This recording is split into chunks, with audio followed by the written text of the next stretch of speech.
Guys দেখতে পারো, এটা আমাদের ছোট মায়ের ঘর আছে। মা এখানে এগোচ্ছে। এখানে আমাদের আম গাছ হচ্ছে, দেখো আম গাছ, জাম গাছ, কাঁঠাল গাছ, সব গাছ আছে এখানে। দেখতে পারো কলা গাছ আছে এখানে। এখানে কলা গাছ, আর এখানে সাপ বেড়ায়, অনেক বড় বড় সাপ বেড়ায়, লম্বা লম্বা কালো কালো সাপ বেড়ায়। দেখতে পারো নিম গাছ আছে, বেল গাছ আছে, ফুল গাছ আছে, সব গাছ আছে এখানে। দেখো এটা আমার মায়ের বাড়ি। দিদির ছেলে, বদমাস ছেলে, স্কুল গেল না আজকে। স্কুল যেতে বললাম, স্কুল গেল না, ফাঁকি মেরে এসে গেল স্কুল থেকে। রান্না করছে আমার মা,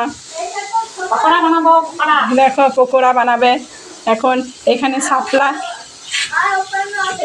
শাপলা কেটে রেখেছে, শাপলা ফুল আছে এখানে। আমার বিড়ালটা ম্যাও ম্যাও করছে, বলছে মাছ দাও মাছ দাও, মাছ খাওয়ার জন্য চিল্লাচ্ছে। মাছ দিলাম এখন, তাও খাওয়ার জন্য চিল্লাচ্ছে। এখানে দেখো শাপলাটা কেটে রেখে দিয়েছে। এখানে ফুল রেখেছে, ফুলটা বড়া করবে শাপলা ফুল। আর এখানে মাছ ভাজছে, শাপলা ফুলের বড়া।